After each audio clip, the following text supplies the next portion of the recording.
Good. This is a Kemp Oral History Project interview with Steve Forbes, the editor-in-chief of Forbes magazine and a friend of Jack Kemp's. Today is February 2nd, 2012. We're at Forbes magazine headquarters in New York City, and I'm Morton Kondracki. Thanks so much for doing this. Thanks. When you think about Jack Kemp, what immediately comes to mind? The words that Roosevelt, taking from, I think it was Wordsworth, describing Al Smith, happy warrior.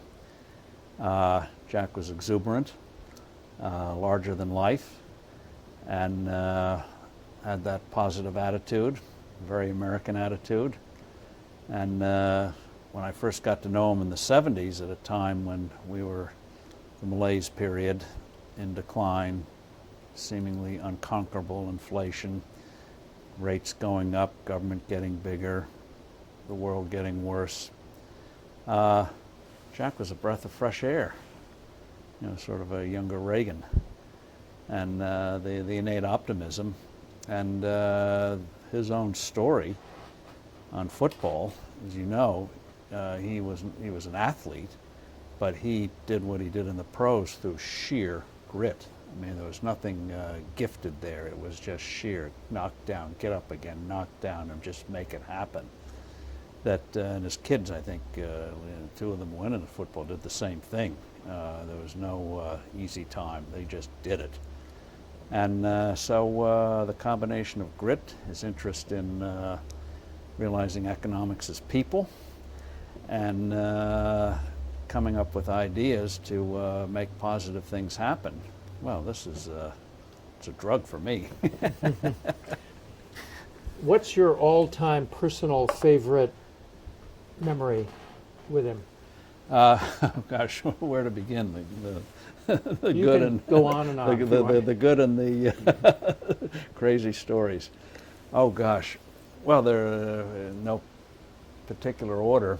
When I ran in '96, we started, Empower America was started to be a reform think tank, activist tank, and all of us sort of saw it as a way of getting Jack ready for '96. And we were shocked at the end of '94 when he called us in and said he wasn't going to do it. And that's how I got into it. And anyway, early '96, he decided to endorse me. And so here we were in Albany, New York. He and Joanne came up. We were in a hotel room just before the announcement. And Newt Gingrich calls and tells Jack, he said, if you endorse Forbes, your political career is over. And Newt hasn't changed. And Jack said, oh, thanks, Newt, but I'm not backing off. I mean, once he committed to something, he followed through, and oftentimes, I'm sure you've heard it from others, would do things that defied the normal political calculus. He was not inhibited about taking, like a venture capitalist, taking a flyer. So that was a particularly warming one. Dinner with him and others in their Maryland home in, I think it was '78. Just got to know him when Kemp Roth was still brand new. Having dinner, and he was exuberant self and talking about how in sports, easy to say, hard to do, you do it because you picture yourself doing it. Whether it's golf or football, you picture it, which makes it easier to get in the groove. That stuck with me, that kind of can-do attitude. And numerous times with Empower America. He's human. Early 90, it was in '93. I came on a couple of months after the thing was established with Teddy Forsman, and we were having a board meeting up at Forsman Little. And I think Bennett was there, Gene was there, Jack was there, and we were discussing, how we really set this thing up. And Teddy had put up the starting capital for this. I figure it's $1 million or $2 million. And they're discussing whether it should be I forget the designation, but anyway, a nonprofit or one where you could get an exemption. If you were an activist organization, you had all sorts of rules you had to be careful to trip over. And Jack peremptorily decided that since he wanted no restraint on what this organization could do, he decided, let's go where the donations are not tax exempt. He just decided it. I looked at Teddy, his mouth just, I just put, you're telling me I can't get a touch on this thing.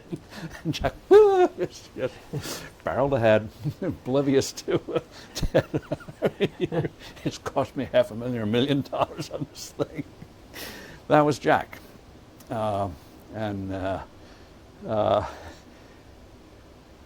Apropos of that, we'll put this off the record, but he and Bill and others, at the end of the day, like to unwind. And one night after one of these Power America meetings, with donors, ginning them up for, they ask. And so we'd have something the night before, and then the next day, seminars, but informal where you were really involved. So we went to the 21 Club. And Jack was very much of the people that night. So was Gene, which was a sight to see, and Bill, and Vin. And I don't know if they remembered anything in the morning, but I remember Teddy Forsman saying after things were said that perhaps wouldn't have endeared them some of the would-be givers, he said, "We're never going to do that again." But that was, but with Jack, it was... Was Jack drinking? Yeah. Really? That night he did, yeah. Which may be why it was noticeable. You usually didn't do it, but that was Jack. I mean, it was very easygoing. Yes, he could calculate, but it was not the kind of cold, sober calculus that you get from a Mitt Romney, but it was from the heart. And so was he insulting to these people? No. But he wasn't tailoring his outlook on things to, he was laying out, and most got it. But you could see Jack was wound up. What was he talking about? Oh, everything, everything. Mm-hmm. But that was Jack. So when did you first meet him, and where? I was was through Jude. I'd read a piece Jude wrote, or maybe heard Jude at some conference. This was 76, 77. And there, in those days, any tax reform was all focused on business. Connable, 5, 10, 15, whatever they call that plan, all business, or reindustrializing America, real backwards-looking stuff. And ran into Jude at one of these things, and maybe it was National Journal, I can't remember, but he said, "Oh, there's this wonderful congressman, big tax cut, pro-growth." I said, "Wow, this goes against the grain." And first heard Laffer's name. So I read about Laffer, read about Jack, loved the Kemp Roth bill, met him soon thereafter. Wasn't hard, you wanted to meet him, you met him. And was taken with him and wanted him to run an 80. And was disappointed he didn't, but they got the Gipper tribute to Reagan, that at his age he could still absorb new ideas, new proposals, and stick with them. So it was but Jack, Jude could agitate all he wanted, and the Journal did so effectively, and others did as well. But and Jude played a great role, but Jack was the one who put a public face on it. Jack was the one who brought Kemp Roth to life and took it beyond just a tax proposal, but tied it into entrepreneurship, tied it into opportunity, tied it into creativity in a way that just took it out from the dry as dust to something, yeah, by golly, this is the essence of this country, and we got to do it. And also he could pound home ideas like static scoring, how crazy that was without putting people to sleep. And could advocate and didn't hesitate to go for gold, which was even crazier than it is today. How crazy that, not only survival nuts went for that, but no, he tied it as stability, flexibility, ability to move forward. It was pro-people, not the cliche of conniving, constricting bankers who love to see farmers suffer. Gave rise to William James. He gave it a whole different twist. So he personified, in a way that our current crop candidates have not been able to do, the exuberance, the exciting exuberance of entrepreneurial capitalism, of free markets, and never caught up on this rich stuff, and didn't hesitate to take you on if you said, "Oh, this has been he would tackle you." So whether it was tax reform, tax cuts, empowerment zones, and they said at the time he didn't pay enough attention to the spending side. Well, spending wasn't really the problem then that it is today. The key thing was getting this economy moving, and he was for personal accounts. So he got it on reform, but it was non-root canal reform. So when did you meet Jude? About, I think it was early 70s, it was late 76, early 77. And it was just a chance thing. And then started reading, he at the time was working on his book, The Way the World Works. And it was, that was an exciting thing. What tax cuts as taxes as a price, and how you go back in time, and governments always overextend and end up killing themselves by killing the vibrancy of their people, subjects, citizens, whatever. And so Jude Jude Winoski tells you about Jack Kemp, and then she tells me about Jack. And did you call him up? Did you go down to visit him? Yeah, I called up and said I'd love to meet you. And Jack was easy, just do it. And so how often? And he would include you in, like the dinner I described. It wasn't planned. God knows how Joanne coped with this, but suddenly 15 of us, 12 of us are trooping in his house for dinner. Okay, how do we feed these multitudes? That was Jack, come along, come along. And it wasn't sort of a push out or, well, you're not quite of the gang yet. So you became part of the supply side gang right away? Yeah. Winoski, Laffer, Mundell, all those people? Yeah. And at a troubled time, especially with the 50th anniversary of the crash of '29 coming up, it was the first time you had people making the case, serious case, that this was not, the Depression from which came a radical change in the role of American government. It's hard to believe. People say it was a simpler time. But 1929 was a complicated world. Been through a world war. Federal government was 3% of GDP. Take state and local governments, barely 10%. Most sophisticated, complex, innovative country in the world. And we did it with 10% government. And Jude and Mundell and others made the case, especially Mundell, that this was not a failure of free markets, it was a failure of government. And did so in a way that was a little different twist on Milton Friedman. Friedman was part of the almost Keynesian. Keynesian said you do it through through spending and maybe easy money. Milton said it was money. Milton obviously expanded on that over time, but was still sort of the government could guide these things. It was just which tool you'd use. And the thing about Jack was, and that he personified was, no, government creates the environment. People do it, which was a big break from the orthodoxy, still reigning orthodoxy. Did you, so you regarded yourself as a supply-sider 76? Yeah, 76, 77. As soon as you knew that there was such a movement. Yeah, probably 77, and reading and recognizing, by golly, there is a different way than raising taxes. I thought, well, gosh, maybe that's how you fight inflation, is by raising taxes, reducing demand. And suddenly this was like wow, this is so much better. Was it a conversation with Jude, or was it reading? It was more than a conversation. It was. Were you part of the Michael One gang? I didn't go to Michael One really. Met Bartley, but this was more of a. This was more of a. Gee, this sounds interesting. Did a lot of my own reading.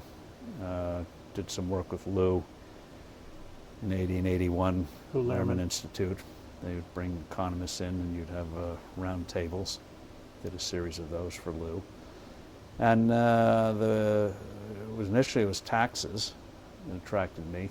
I still thought the gold thing a little far-fetched, and when it was about 82, it suddenly hit me, what they were getting at. Did you, what is the influence of Ayn Rand on this whole group? Any? No. I think one of the things that made Jack appealing was that he realized that this was more than human beings.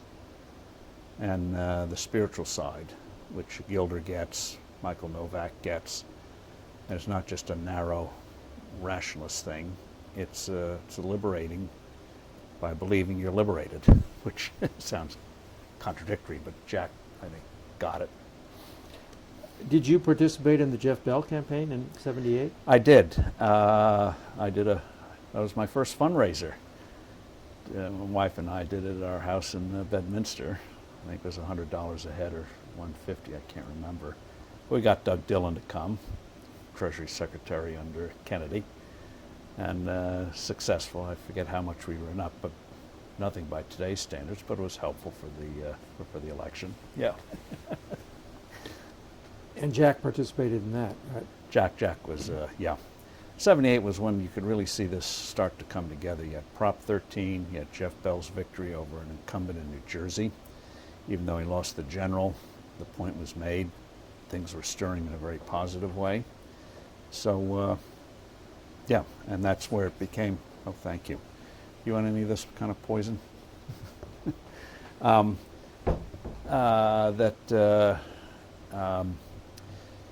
That you could, that could become plausible that Jack could go the distance. You said that you hoped that he would run for president in 1980. How much discussion was there of that? How much, and what did you say to him? Urged him to do it. Jude, of course, was all in favor of it. And a lot of us thought, since the field looked wide open, why not? You know, the amazing thing is, especially in the environment of today, Kemp Roth made progress very quickly. But you could tell with other candidates it was a checklist. I'm for this, I'm for that, I'm for that. Whereas with Jack, it was the essence.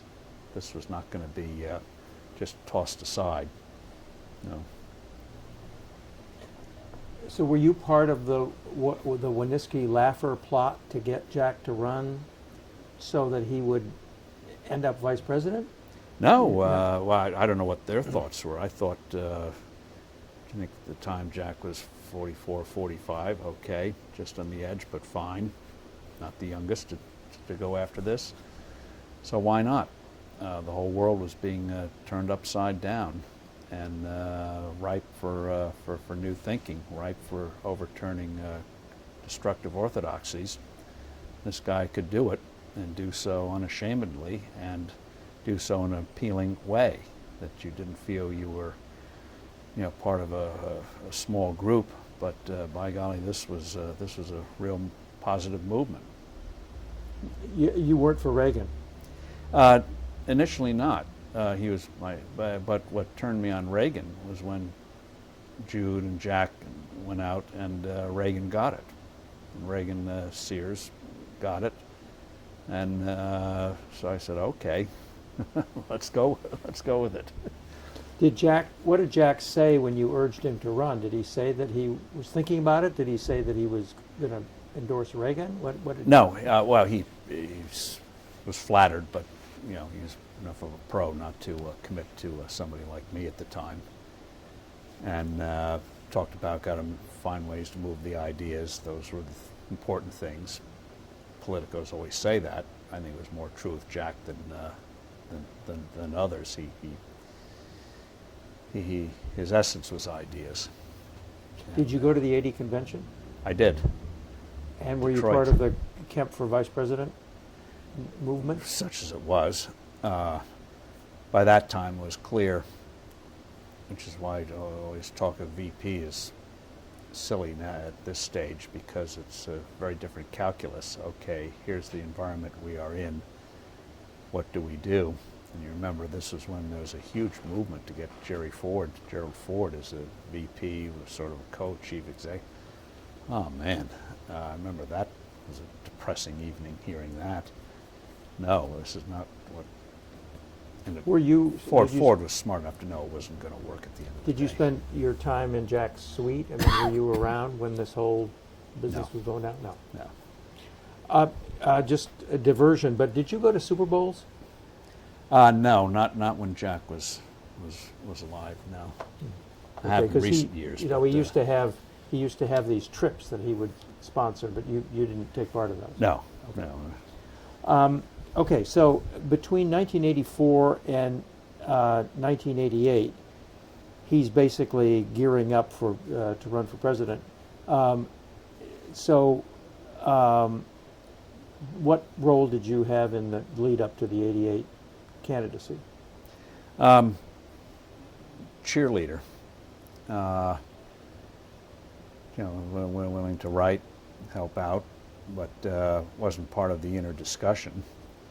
If there was an inner discussion with Jack, it was everything was sort of out there, and but we all expected it, and knew that I liked the senior Bush, especially on national defense issues. I thought he was very good on that, and but we all knew it would be a long shot, but Jack would be the only one who could challenge effectively George Bush, Vice President Bush. Dole was seen then as the enemy, the jokes about the bus and the comic books and all that stuff. So we didn't see that as an alternative. Some other nice people, I'm sure, were running, but this was, in our minds, Jack's time. Did you make contributions to the campaign? I think I did. Contributions $1,000. They didn't have super PACs then, so yeah. Did you go out and campaign? I gave some speeches, nothing big, but did a little part, but. Now, during even the first Reagan administration, after Kemp-Roth was adopted as the basis of Reaganomics, with a lot of other things, 1053 and all that thrown on, 1053. then they began to pull back from, the See that cartoon there, Mr. Berger, new supersized supply cider. Yeah. Got that from the period, and there's another one up there too. But anyway. So Jack started opposing the administration when it was going to raise taxes, 82, 84, and so on.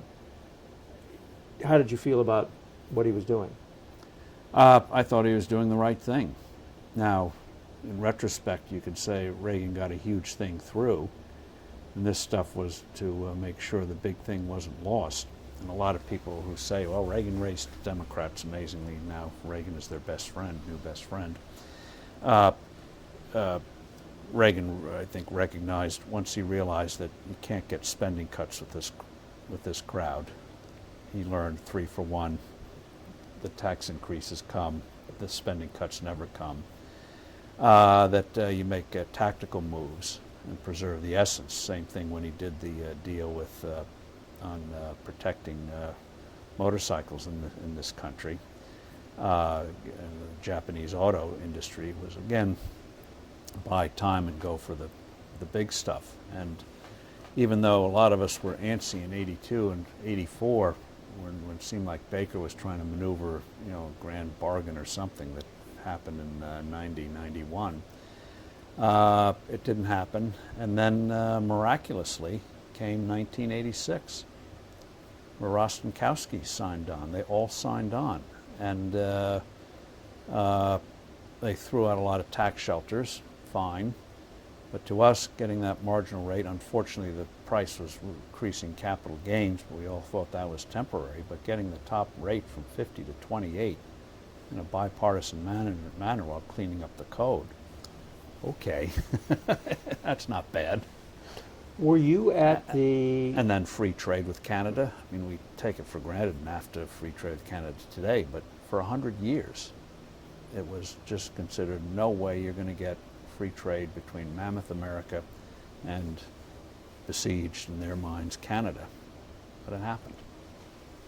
Were you at the poolside meeting with Irving Kristol and the others when they discussed whether to back Bradley Gephardt and decided to go in a different direction on tax reform? No. Okay. No. Now you were the president of the board for international broadcasting, Right. and was Jack your funder? I mean, was Jack on? Did you have to go to the Foreign Ops subcommittee to get your money? We obviously we had 4 committees, 2 for spending and 2 for authorization, and he was not on the subcommittee that we testified at.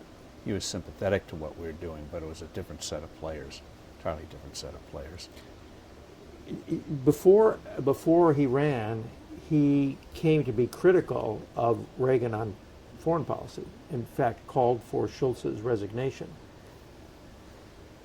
How'd you feel about that? Or did you know about it? Well, we were all, some of it I did not. But I knew he was unhappy with Schultz. I knew he was unhappy with State and Treasury, precisely because, not precisely, but among other things, not reforming the IMF,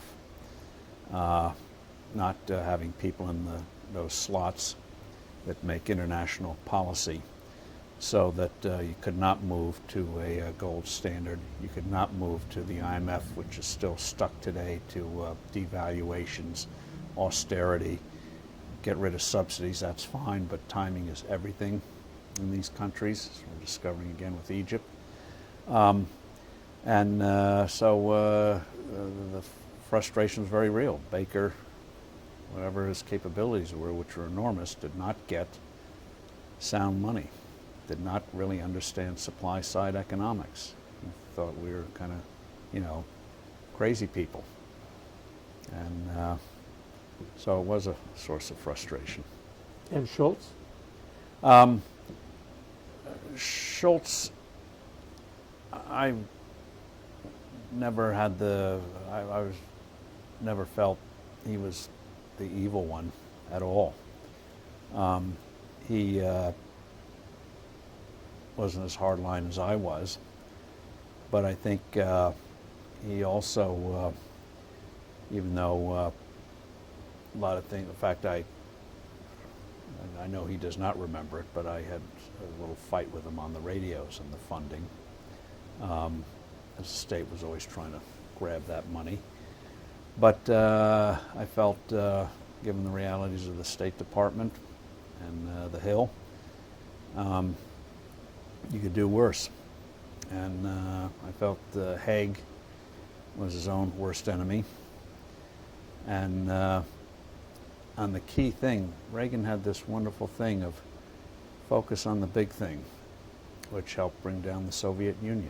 He knew when to seemingly seem soft, when to be hard, and had a real feel for it.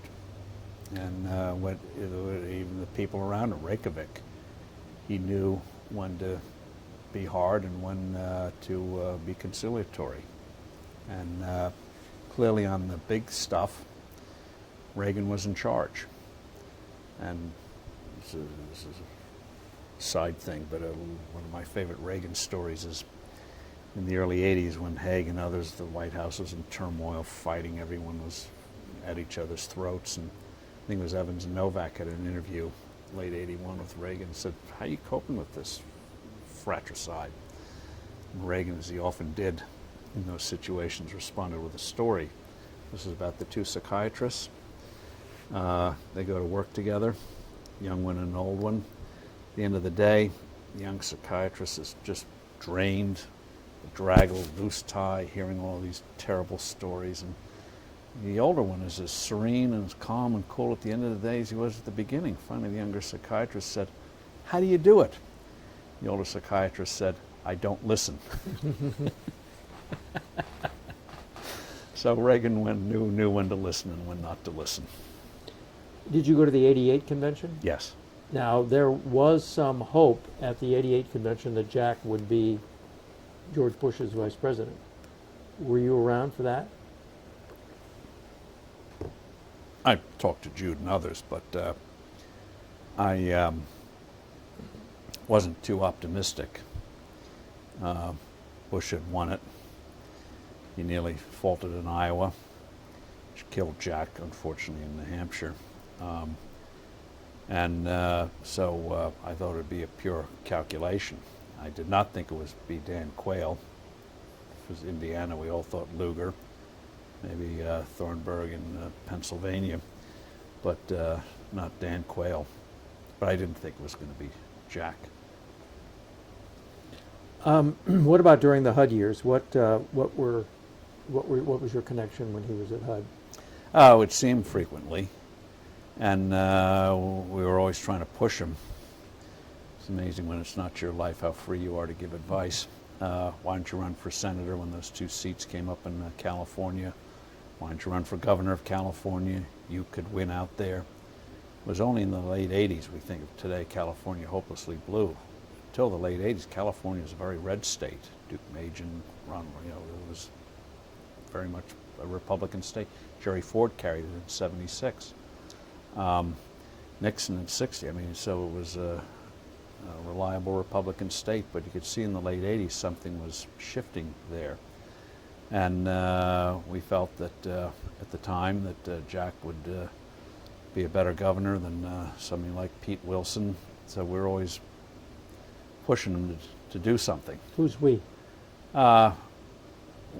Jude, me, sure Art, when he couldn't get to the Senate, he ran for the Senate once in California. Go for it. The staff was always pushing him, especially when those two Senate seats came up in, I think it was the early 90s. What did Jack say?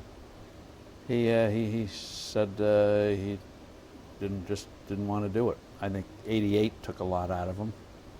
When you lose a presidential race, and he had debt. He did not like debt, hated it, wanted to pay that off. So had no appetite to go out and put it all at risk again. We thought it was a slam dunk, but he had been around long enough to know. Well, he wasn't a resident of California either. It would have been very easy. The thing we thought was attractive, most people in California are not native Californians. Most are transplants. Jack was born there, raised there, had a lot of roots there, his brothers there, so it would have been fairly easy. The fact that he came from Buffalo would make it even easier. So this is a guy, unusual guy. I don't think it would have been an issue at all, given his roots there.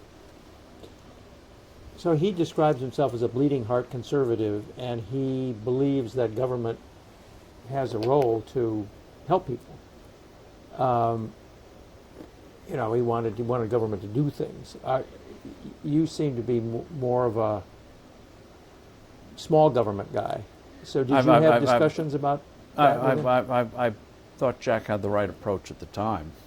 And the Leviathan today is much more bloated than it was 20 years ago. And a lot of Jack's stuff, even though he was not even a parakeet on spending, much less a hawk, really went for things like school choice, really went for things like empowerment zones, enterprise zones, which in effect government again create the environment, remove the obstacles, and people will move in there and do it. Having people own their own homes, instead of government housing. So his government thing was more of government helping you enabling you to get on your feet, rather than we're going to entangle you in a net and make you dependent on us. He always advocated the idea that blacks, that the natural home of African Americans was the Republican Party, and he was always reaching out to them, more than reaching out to them, trying to invite them in. He would tweak Trent Lott on that all the time.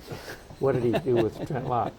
Oh, would tweak him. He said, "You guys with your Southern strategy," and Trent Lott, "I got 40% of the black vote in Mississippi." Blah blah blah. And Jack would always be ribbing him on race. Lott would go get annoyed. No Republican that I know of took that stuff seriously except Jack Kemp. I mean, really seriously. I mean, he seemed to believe it. Well, he, I think he, having played athletics with people most people wouldn't normally socialize with, I think he had a gut feeling that in terms of values enable you to move up. And he'd seen it with his own eyes. And so I think he thought, instead of trying to have a program, how do we reach out to the blacks? Well, if we increase this program and do that. No, he thought of it as, boy, sweep away the barriers, let you control the schools, let you own your own home, get rid of capital gains tax in the inner city. By golly, things will happen. Talent will emerge. And therefore, what Goldwater did in the '64 Civil Rights Act, easily overcome. We're the party enabling people to get ahead. Therefore, you want to get ahead, we're the party. And so I think if he had become president, that would have happened, at least with him. And the example would have, I think, had a powerful effect on others. Do you think he would have made a good president? And that's why on immigration, we got in trouble with immigration back in '94, Empower America did. We did not like the campaign the GOP was waging in California, and said so publicly. Pete Wilson was furious. I remember calling up Empower America, screaming, "What are you guys doing?" Donors calling him, saying, Wilson had ginned them up. "What are you guys doing?" Blah, blah, blah, blah, blah. So in that sense, I think people sensed about Kemp. You believe in our ideas? Join us. It wasn't just verbiage. Come on, I'll hug you. We're marching forward together. It wasn't an act. It was all too real, and he wouldn't hesitate to, again, throw the calculus out and try to make things happen. Do you think he would have made a good president? The answer is yes. And the reason is that you cannot manage the federal government. You cannot get your arms around the federal government. What you can do as president, hope to do, is to do maybe 2 or 3 big things, maybe. And he had that focus. And if you get a couple of big things right, then the private sector begins to overwhelm the public sector. And you don't have to wage trench warfare, which unfortunately our guys did in the mid-'90s. You win for a year and then you lose ground. It's like World War I, trying to do program by program. So if you get it right on taxes, huge. You get it right on education, huge. You let people control health care, huge. He got that. Okay. I think he could have brought people together to make it happen too. Empower America. How did it get organized? Organized is an interesting word. Or how did it get founded and then expand upon that too? Well, the idea was to for Jack and Bill and Gene come together for a vanguard, Praetorian Guard organization that would go out and be at the forefront of these issues, and even more than a Heritage or a Cato, go out and fight for these issues, which is why we didn't have a tax-exempt status. Not going to have to worry about how we say things, just going to go do it and have an impact. And so we came together. Teddy provided the initial funding, and along with his brother Nick. And so we started to do some fundraising, and then started to get out and start stirring the pot. And later that summer, Teddy decided, okay, this thing is moving, but I've got other things I got to do. And Jack called up and said, Steve, I got to see you. I said, okay. He said, well, I'm not going to even wait to see you. You have to do this as a favor to me. You got to become chairman of Empower America. What? He said, you got to do it. Teddy wants out. You got to step in now. That's Jack. No subtlety, no dance. Just boom, do. And Bill will work with you. Bill Dowcall. I met a couple of times, but I really didn't know him. And so I said, all right. I knew what I was getting into, but figured why not? What were you getting into? Everything. Getting into Jack and the, how would you call it? The spitball fights between Jack and Bill. it's the usual stuff. What were they about? Well, they're just different temperaments, very different temperaments. And so, of course, there's going to be some jostling. Be surprised if there wasn't. But in terms of putting together events, in terms of helping out in races, in terms of getting positions moved forward, it was fun. And I think even though we don't get mentioned in what happened in '94, I think a lot of what we did helped create an environment where this positive approach, brand new approach, could work. And Newt and his contract with America was the headline thing, but I think we did a lot as well. What did you do? In terms of agitation, everything from op-eds, speeches, TV, the whole 9 yards, all the instruments we had at the time. My experience with Radio Free Europe and Radio Liberty helped on that, fight the battle of ideas constantly. And Jack, this was catnip for Jack. So the organization, we made sure that worked. So he's like a samurai warrior. He could just focus on fighting and not have to worry about logistics and all that stuff. We'll do that for him. How much of your time did you spend on Empower America? Too much. I mean, you know, like anything. But it was good. We felt we were contributing and making sure the party and conservatives did not go back into the root canal genetics.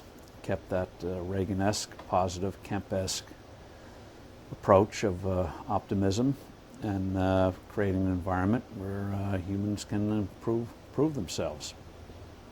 Did you step in to Forstman's role in funding?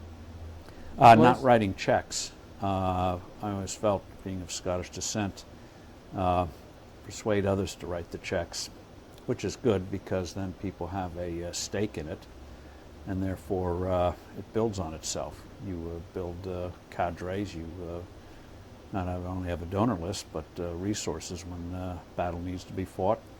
You can get together. And who were your big funders? Bill can give you some of the names, but Nikki Forstman was very helpful. Tom Weisel was very helpful, both in what he wrote, but also bringing together people in California. The high Who was tech. Ted Weisel? I don't know. He's a venture capitalist who had a firm called Montgomery Securities. Then he went on his own, Weisel and Partners, funded a lot of startups in the Silicon Valley. And so he knew that area and could bring those entrepreneurs in. Very, very helpful. So we had a good West Coast connection. And who was the other one? Can't remember the name. But there's a number of people who do $10,000, $20,000, $30,000 checks. And that's how you make those things work. So the budget was about $2-3 million Yeah. a year. Yeah. And as I understand it, Jack did not get paid by Empower America. He got money from making speeches and also from Heritage. He was at Heritage at the same time. Yeah. How did that work? He was. You have to ask Ed what he did for them. I know he did events for them. I think he signed mail for them. So he earned his keep with them. But as Churchill said. He said, people talk about hand to mouth. Mine was mouth to hand in terms of making a living, writing and speaking. So what were the famous campaigns besides the opposition to Pete Wilson on immigration in '94? What other famous battles did you wage? Let's see, immigration. Just pushing on a renewed round of tax simplification. Cass and others got it. And moving forward on entitlement reform, the idea of on health care, the idea, because remember Clinton was pushing Clinton Care, empowering patients, and making sure the party didn't retrogress into being the tax collector of the welfare state.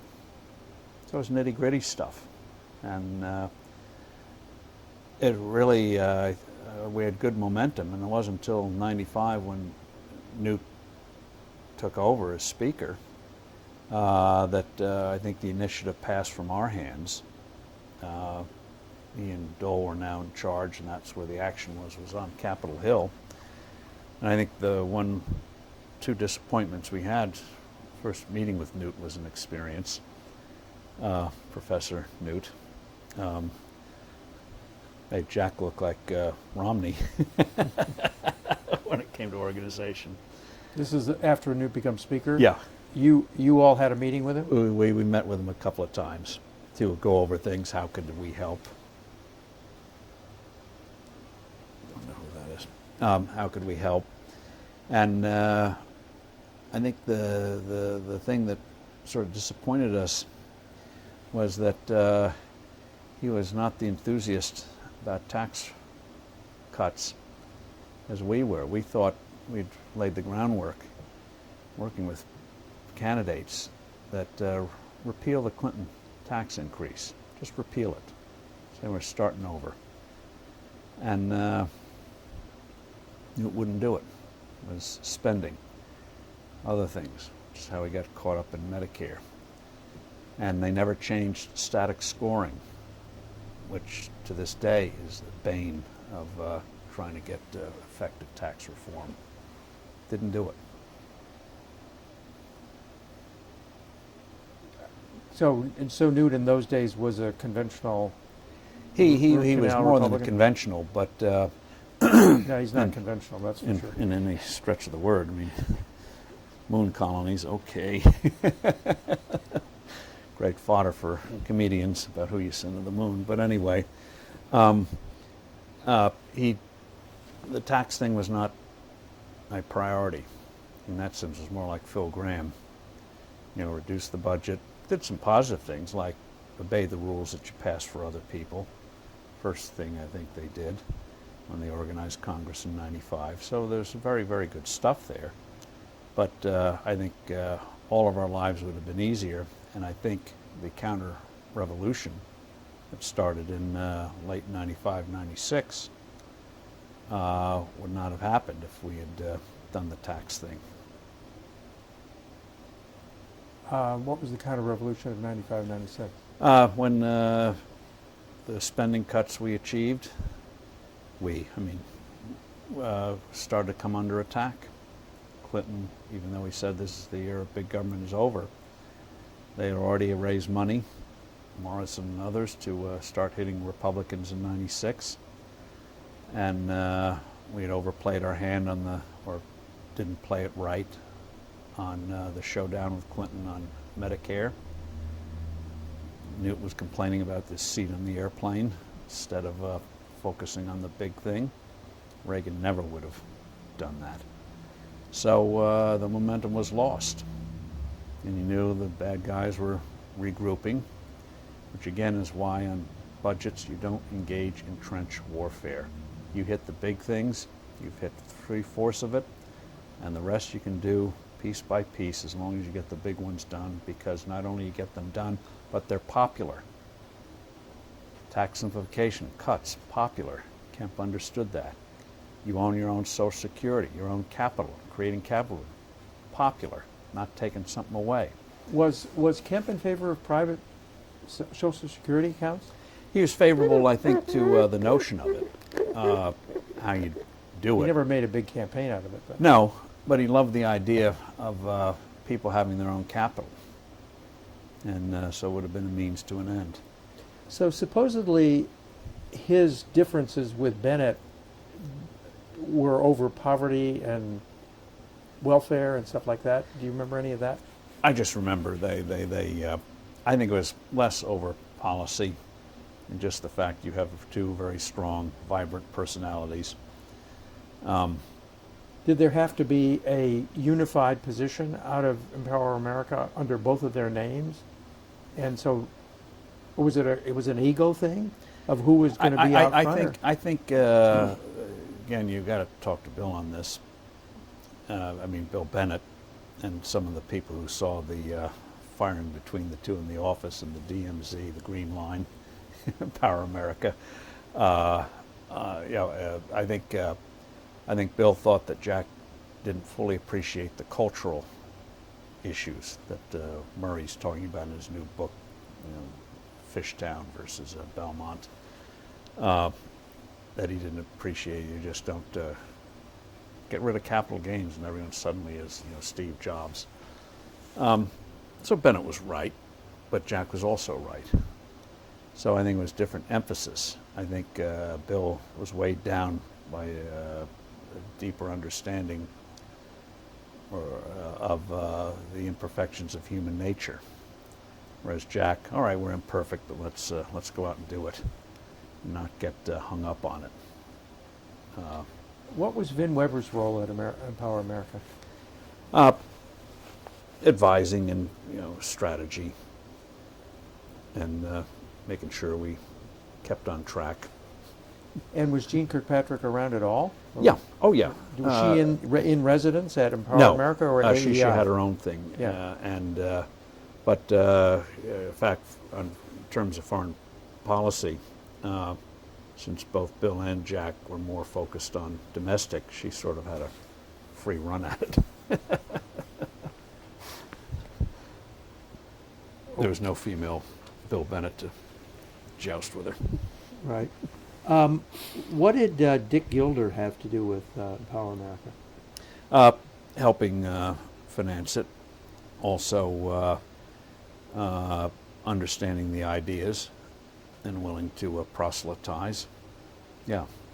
And was he part of that inner circle? Was he? Became it, yeah. And who is Dick Gilder exactly? He is a money manager. I think for a while he managed Jack's money. And but was one of these unusual people who were very intrigued with ideas. He's worked closely since then with Lou Lehrman, and Lincoln, and other projects. But he got it. He was a true supply sider, and loved the battle of ideas. And was Lehrman involved too? Not with Empower America. He had his own shop, but obviously simpatico on ideas. And Don Rumsfeld? Informally, we'd have him speak. We'd have dinner with him, but he wasn't actively involved. Now, we've heard that that during the Empower America era, there was an estrangement between Jack and Jude Winoski. What was that all about? Well, with Jude, everyone's estranged at one moment or another. I mean, it's a cyclical thing, and the problem with Jude was that he wouldn't keep a secret, So if you told him something in the morning, you knew it would be his newsletter in the afternoon. It's just the way he was. To him, it was always go out there. And he liked to control things, or think he controlled them. So if you did something that he thought it went against what he thought you had agreed to do, he'd get mad at you. And no restraint. I remember when I was running, there was a speech on some big occasion. He wrote a speech for me and was apoplectic that I didn't use it. This was going to make you president. Why wouldn't you have used this? Okay, my loss. But so with Jude, it was either 100% or 0%. So yeah, you'd be estranged, but then the next day, or whenever the pout period was over, it was back to normal. That was just part of the. Others can give you more detail. I didn't have direct knowledge of it, but in the debate in '96, Jude called Jack just before that debate, or a few hours before, said, "Here's what you do and don't do." Jack had that, I think, messed up Jack's game. So, yeah, estrangement. You always had estrangements with Jude. I had them. Everyone had them. You just knew it was bound to happen. Let it roll. It'll come back. Always did. Did you eventually, did you, at the end, over time, patch it up with Jude? Yeah, well, Because he went off the deep end on Louis Farrakhan and Iraq and stuff like that. Yeah, but he would always be coming back. So yeah, he thought you're nuts on Iraq, thought you were shouldn't do this, shouldn't do that. And then some other issue comes up, and by golly, we got to fight this goal or whatever. So off we go. But you didn't know specifically what Jack and Jude were fighting about. No, and I don't think it really was Jude around Empower America? He didn't run it. And no, I think but was he? Yeah, but what I mean is because this wasn't his creation, therefore I think he always viewed it with deep suspicion, and getting Jack to go in directions he shouldn't go. So yeah, because he wasn't running it, he had a jaundiced eye towards it. He would go to the meetings. He'd be, in that sense, our annual meeting, wherever, be part of it. But it wasn't. He wasn't doing it on a day-to-day basis. Organizing events and stuff like that. Did Empower America have conferences and? Yeah, we would from time to time. Yeah. To promote some idea. Yeah. Yeah. Do you remember any particular campaigns? We had, I remember one, we'd have an annual meeting where you bring everyone together and have seminars and the like. And then San Francisco, I think that was both bringing the donors together, but also... in the convention? 84 convention? No, this would have been Empower America for, we had a meeting with Weisel and bring people together and promoting. It was tax reform, empowerment zones. The agenda didn't change. That was the nice thing. It wasn't moon colonies one day, something else the next day. It was. Was there a formal agenda? Was there a statement of Empower America have a statement of purposes? Well, I'm sure we did, but we all knew. One, it was what the issues were. Two, we saw ourselves as cadres for Jack's '96 campaign. And what did Jack say about running in '96 all during this period? He didn't have to say anything until the end of '94. We thought it was a given. So therefore, the debts had been paid off from '88.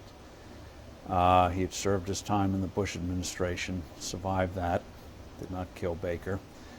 And so we just thought after the Bush administration ended, it's Jack's turn. This would be his time.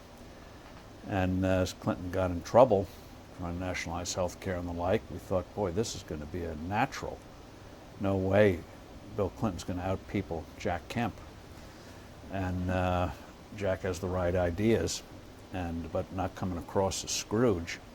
We thought this, so we didn't even discuss it. It was just a given. Were there political consultants around preparing for? There were for '88. There was a whole change in his staff, and no, we thought doing what we were doing in Power America was in essence preparing people and supporters to easily morph after the '94 elections into running Jack in '96. And running for president was not a 4-year operation in those days. You could do it in 2 years. Oh yeah. But in effect, a lot of what you do when you're in for president would have been already done with Empower America. Ideas, research, who are sympathetic, where. It was a national organization, so it was. So did you have people in Iowa and people in New Hampshire and? Not in terms of, we thought after the '94 elections, okay, you formally put a ground organization, but Jack knew after all his years in politics, numerous people everywhere. So it was just a matter of getting on the phone and, all right, that's who's in charge. I mean, there's a lot of organizational work to be done, but it would have been a matter of weeks once the November elections were over. We thought by the turn of the year, this thing would be cranked up. So when did he tell you he wasn't going to do it? In December. Of '94? '94. And how did he tell you? He just said he decided he wasn't going to do it. He called some in, some of us one by one, and said he decided not to do it. And we were flummoxed. What? Do you remember where you were? I was in Washington at the time, yeah. Face to face or on the phone? This was face-to-face. And you I already said, known because I'd heard he started telling people, and more than a bit of a surprise.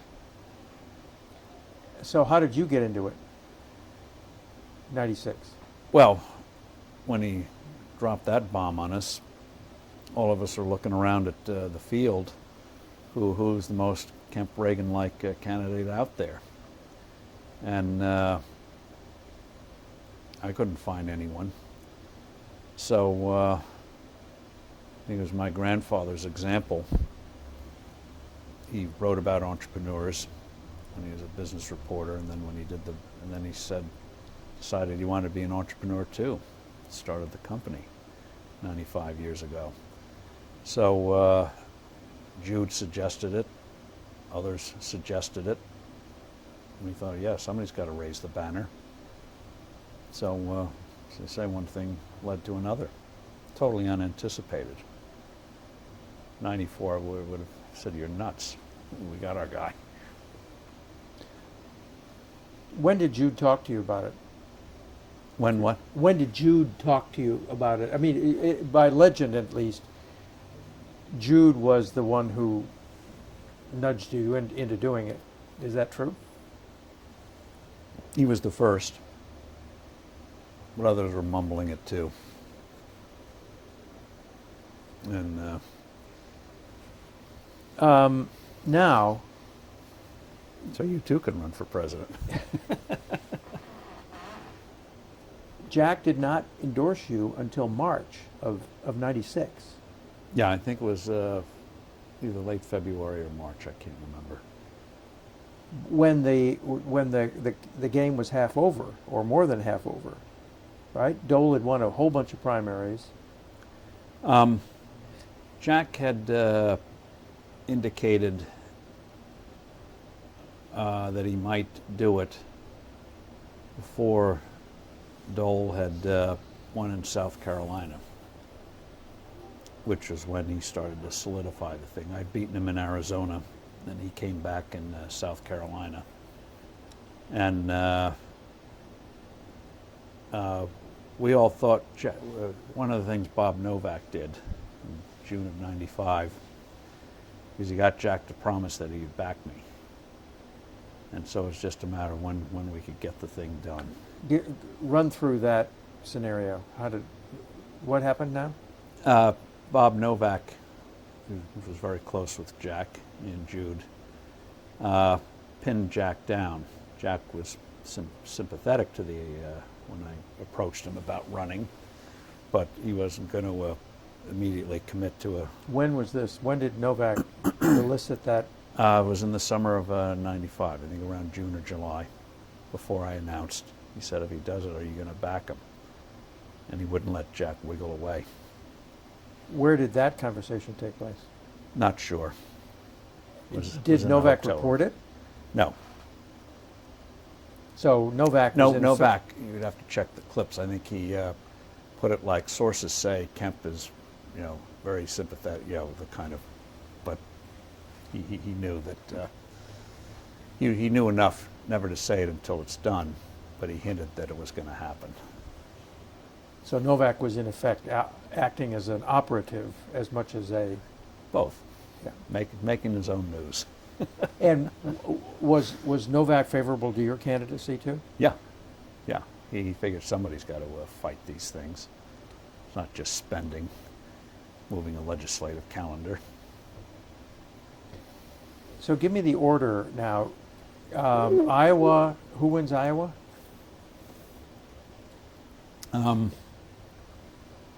First one was actually Alaska. Nobody knows Alaska and Louisiana had contests before Iowa in '96.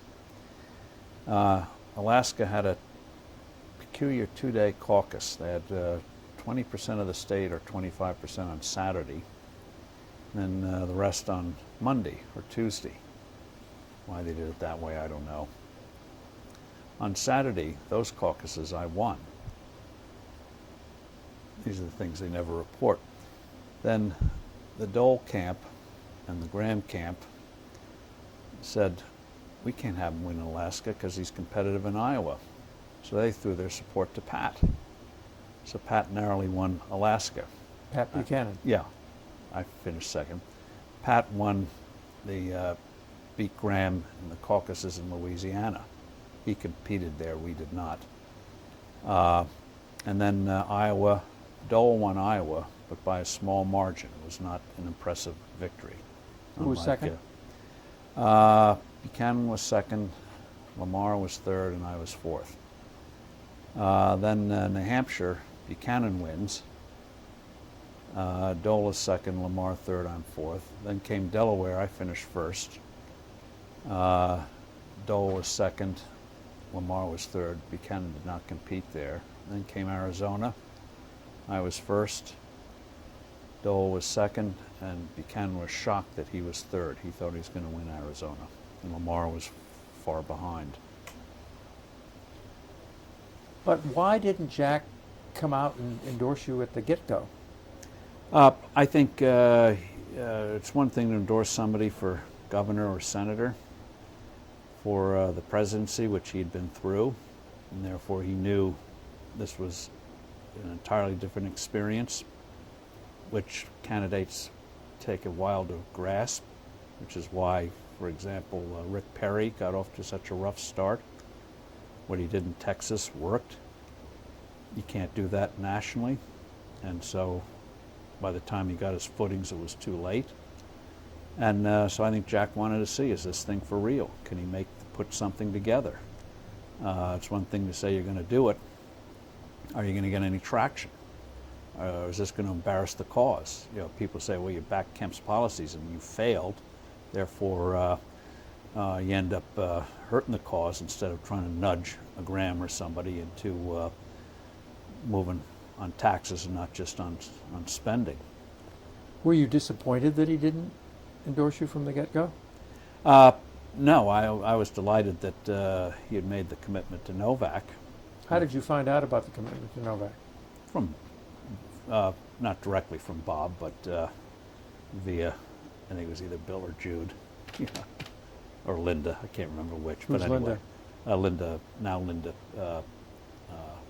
was at the time was Linda Pell, and she's was now she? married to Kit Bond. She's a fundraiser, and she worked with us in Empower America. So you didn't have anything to do with putting Novak up to asking Jack? No, no. Did you talk to Jack about the endorsement? I did when I told him I was going to do it. I obviously expressed the hope that he could see his way to support the campaign. But and I figured, all right, it's going to take several pushes. But I also remembered, not to sound grandiose about it, but in reading history, which Jack loved, after France fell in 1940, Britain was alone. Churchill knew it would do no good to ask the U.S. for substantial aid until he showed we are truly in this. It's not verbiage. We're going to go all the way. So after 6 weeks, Roosevelt and Mackenzie in Canada, all right, this is for real. He's not going to fold the way the French folded.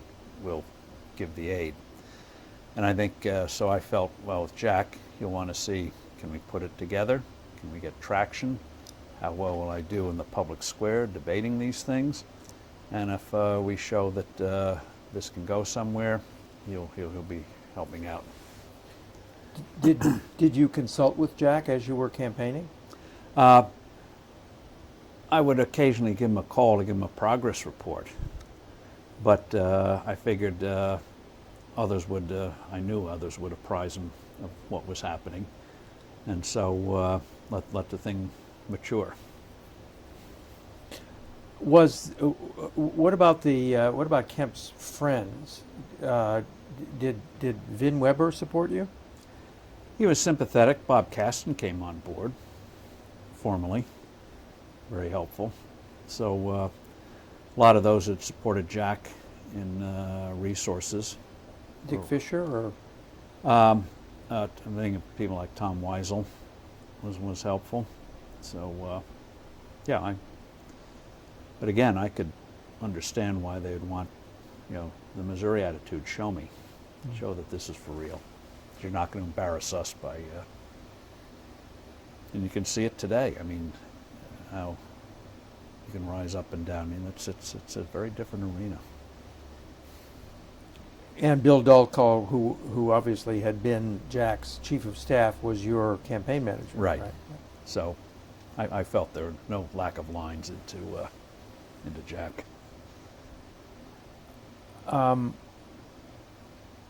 Okay. Jack is, at the time that you're running, Jack is running this tax commission, right? Now, what was the tax commission, what was the design of the tax commission? Why did he do that? I think he was using any occasion and any vehicle to push the thing, and was quite willing to sally forth on it. Whose idea was the tax commission? Don't remember. It wasn't Dole's. I don't think so. I don't know I don't know what the genesis of it was. Was Dole campaigning on traditional Republican economics, or? Yeah, it was sort of my turn. I've got the experience. I know how to get things done in Washington. What are you going to get done? I know how to get things. It was what he did when he got the nomination. And did you run a Kempian campaign beyond the flat tax, or was the flat tax your main? Well, flat tax, medical savings accounts, personal accounts for Social Security, term limits, which is a big thing at the time. I'm not sure Jack was in favor of that, but I was. And strong national defense, school choice.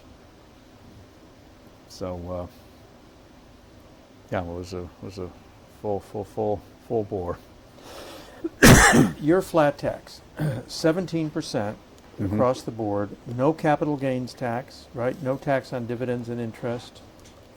Tax breaks expensing for Capital. industry and Yep. capital and stuff like that. Okay. There are people. This is Hall Rabushka, right? It was modified whole Rabushka. They had 19. I thought we could get it down to 17, but they came up with the framework for it, definitely.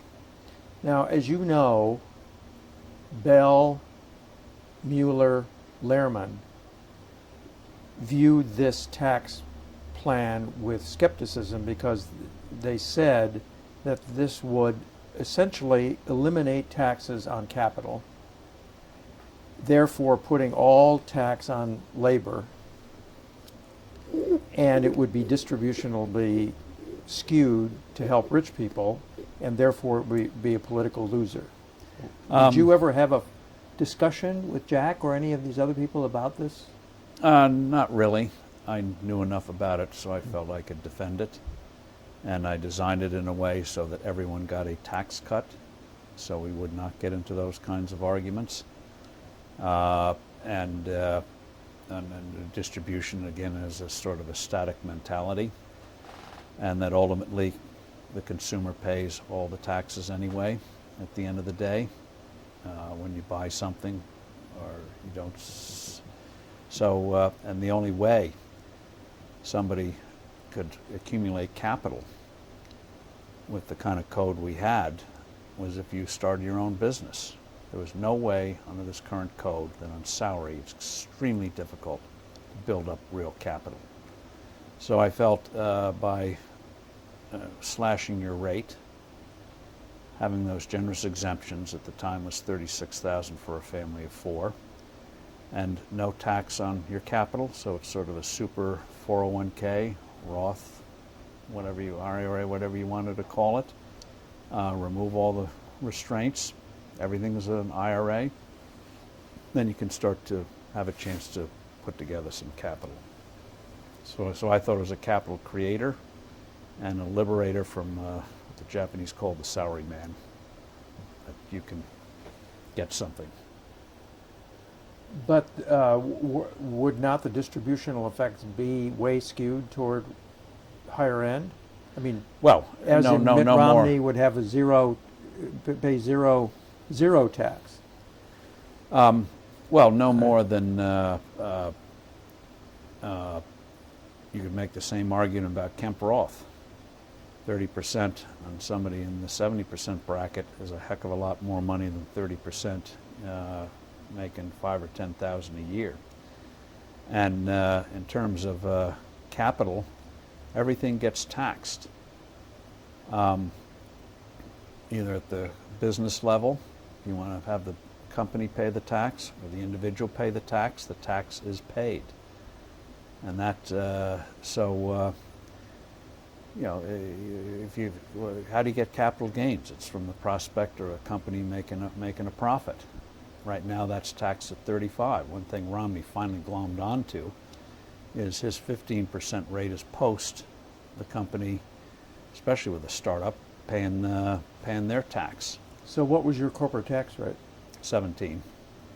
So that way you didn't have to have Chapter S's, you didn't have to have LLCs. It was seamless. And everything's taxed once, close to the source as possible. That's why you'd want to do it on the business level instead of doing it like a REIT does to the personal level. Just makes it a lot easier, a lot less paper. So I didn't get caught up on distribution. What I wanted was, how do you create more capital? How do you have decisions made because of opportunity, not because of tax considerations? And what kind of revenue did you expect to collect? I did a more thorough modeling when I wrote my book on it in 2005. Within 4 years, you would have huge more revenue than you had at the beginning, even with all those Because exemptions. of supply side effects. Yeah. And it's not outlandish. I mean, you don't have to say, we're going to grow 20%. No, it's... And the other thing that gets overlooked on these things, when they talk about distribution effects, is that a more benign economy means increases in assets. If you see a future, then the present value of your assets goes up in anticipation. Markets try to anticipate the future. And one thing that came out of what Reagan did in the 80s was that not only did government revenues grow, not only did the economy grow, but the wealth of the nation grew. The national debt in the 80s went up 1.7 trillion, which is was real money in those days. And the wealth of the nation went up 17 trillion. So that's what you want. Suddenly the liabilities of all these entitlements become a little less fearsome when your asset side is stronger. But Reagan ran up huge debts. I mean, he doubled the national debt. Yeah, but the wealth of the nation vastly exceeded it by a factor of tenfold. And that's... So as a percentage of his GDP, he didn't increase the debt. Well, as a percentage of the wealth of the nation, that's what you have to look at. You know, what are your assets, what are your liabilities? He sharply increased the assets, which is how we dug ourselves out of the hole we had in the early 80s. Pensions were underwater, everything was underwater. Okay. All of a sudden, Kemp gets selected as Veep. How did? Well, that's what made it so funny when Newt called up and said, "You destroyed your career." Well, Dole, who would be as strong as guy on the ticket? Well, he did polling. It was purely polling related. The only one who moved the meter at all was Jack. That's what you make your own career. What do you know about the internal discussions? I don't. I just campaign? know it was purely polling. Who would help? So the fact that Dole had, wanted Jack to fall off a cliff in a bus for 15 years didn't matter. Who was going to help me get in? Pure calculation. Nothing personal. What? There were. How did Jack take all this nonsense that Dole was dishing out? The bus. The bus goes over the cliff. How does the joke go? The bus goes over the cliff. There's only one problem. Well, the there's a scene bad news is the bus goes over the cliff. One variant of it, bad news, bus goes over the cliff. Good news, and it was full of supply-siders. Then what's in Jack's library? Just... What's in Jack's library? What was that? Comic books, books, Which everybody knows is the absolute not true. Well, it's the opposite. Right. Unlike Dole, who did not read books, Jack did. What did Jack say about Dole? He was dismissive of him. He appreciated, obviously, his legislative talents, but he felt very strongly somebody's got to guide him. Here's the bill, Bob, we have to push through. Okay, get it done. Dole would help know how to get it done. But in terms of understanding what makes an economy move, to him, Dole was a 1950s Republican. Got to balance the budget first. Dole would have opposed the Kennedy tax cuts. Got to balance the budget first.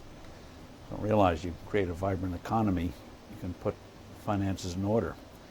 And by the way, at the end of the 80s with Reagan, the national deficit was way down.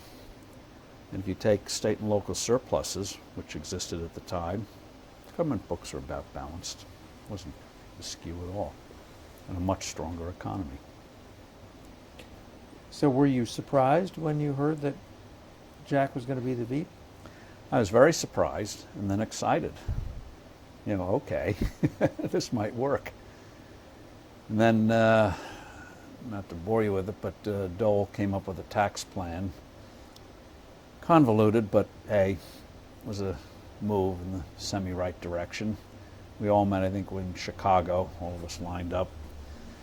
Dole unveils the thing just before Labor Day. Then I remember hearing those involved in the Kemp campaign. I said, when's Dole going to push it on the campaign trail? Well, you're not going to believe this, but they did polling and they feel that people are more concerned about drugs right now, so next week's issue is going to be drugs. I thought, oh man, this ain't going to work. Jack can do whatever he wants, it's not going to work. What was it, a 15% across the board tax cut or something like that? Something, I don't remember the I just remembered it was better than Dole was at the beginning of the year, so okay, we moved the needle on that. What do you know about the debate and why Jack didn't perform up to expectations? You have to ask others. I just heard the story Jude called him and messed his mind up before going out in terms of how you do it. So that can happen. You get too many, especially before you're going out to perform in an audience like that. You better have your mind very clear on what you're going to do. You may have to change it when you go out there, but you don't want one person telling you one thing, one person telling you another, beating your brains out before you go out there. No, but others are closer to that than I am. Did you have anything to do with the campaign? Did you travel with Jack or anything? No, I did some events for Dole, Delaware and other places, but not with Jack. What about your 2000 campaign? Now, where was Jack on the 2000 campaign? Jack backed Bush on that one, and told me in advance that if I ran, it might not be like '96. And why did he back Bush? I think I don't know why. You'll have to ask others. Whether he just had lost the fight in him, I don't know. Or maybe he felt, well, this guy couldn't do it. Maybe somebody else can, I can tutor them, get them to see the light. Bush wasn't like Dole. He was, still largely unformed. Hadn't been bad in Texas. Was right on immigration, unlike a lot of the party. So the guy's instincts were promising. Maybe something can come of it. Larry Lindsay was around him, so maybe this can work. When did he tell you? I don't know the exact date. It was sometime in '99, so it was not a surprise. We knew it was coming, and had our one-liners to deal with it. Did he just call you up and say, "Steve, I'm sorry, I'm going to support Bush"? No, I think others. Sometimes it's done in politics. You sort of throw breadcrumbs out there and get the hint, so when the conversation comes, it's not. It's not a big surprise. Yeah. Were you disappointed? I was disappointed. Was hopeful, and but I felt we could still do it. Almost did in Iowa. Almost doesn't count, but give it a shot. And what of the Kemp gang did you have with you in 2000? Well, Bill was with us again. Linda was very, very involved. A lot of the Empower America people were. Did Bennett involved. support you? Not formally, but very sympathetic. In fact, I think in '96, you'll have to ask others, I think Dole had asked Bennett if he was interested in VP. At least they had a talk about it. Remind me now how far you got in 2000? The big push was Iowa, so we finished second there. And then after that, it was a two-man race between McCain and Bush. So I finished third in New Hampshire, did one more, and then said, can't do it. What did Kemp think about the Bush administration? Which one? Second Bush administration.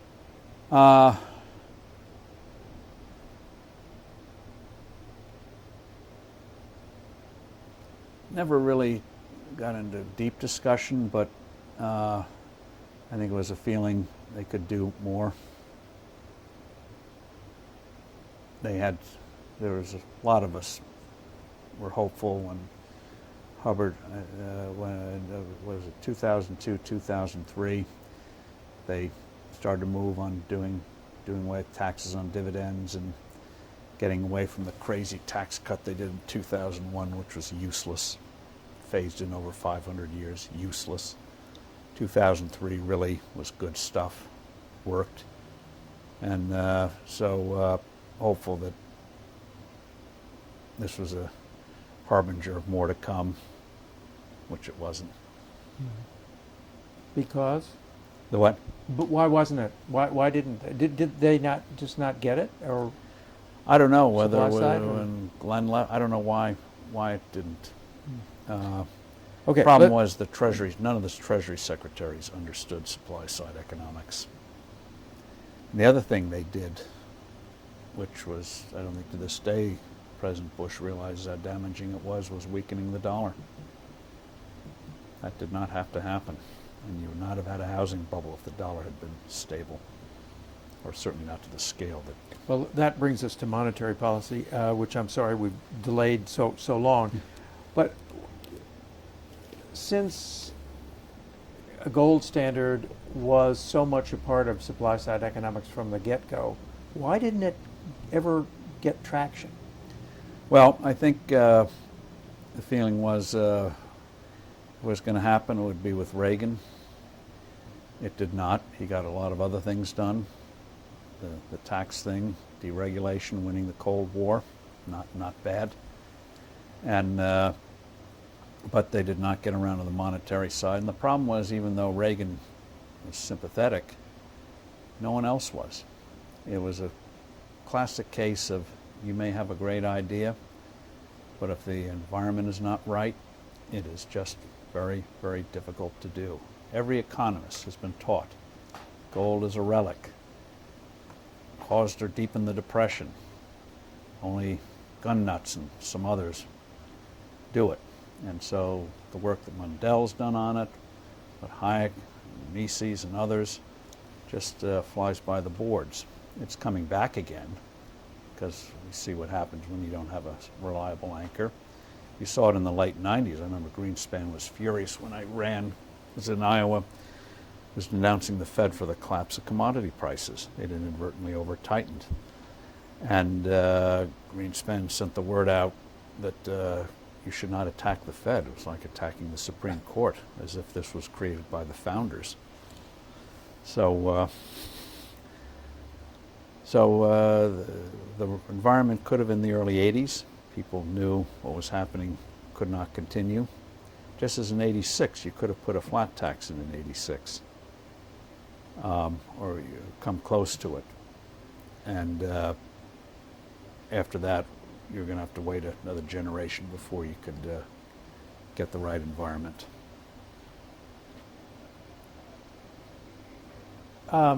Speaking about 86, you're not satisfied that 86 was adequate in terms of... Well, given what we had at the time, given the reaction to Reagan's first round of the semi-Kemp-Roth tax cuts of 81, and the fact that no one liked this stuff anymore, I thought it was a miracle. Wish we could have done more, but getting that down to 28 and getting Rostenkowski and others to sign off on it, that was huge. Huge. And set the stage for what you saw in Europe. They didn't go nearly as far. Most countries, even Sweden, started cutting their tax rates. Thatcher, I think, got the impetus to cut from 60 to 40 in one fell swoop. No phase, and just did it in one fell swoop. So, that was good. Right. Okay. What haven't we covered? How do you tell me? No, do you have any memories or thoughts about Kemp that I just haven't asked you about, that No, just an oral history should... Well, for a guy who never went beyond the House in terms of elective office, he had an outsized influence, not only on policy in his time, but you look at Paul Ryan today. He came out of the Kemp legacy. He worked in my campaign in '96 before he got elected in Congress in '98. So, the seeds are out there. And the sad thing is, so far, the national candidates haven't put it together the way Jack did. He put it all together. It wasn't just one issue like with Ron Paul. Jack had an expansive approach and tied the ends together. And so, in that sense, still work to be completed. Steve Forbes, thanks so much for doing this. Thank you, Mark. Good.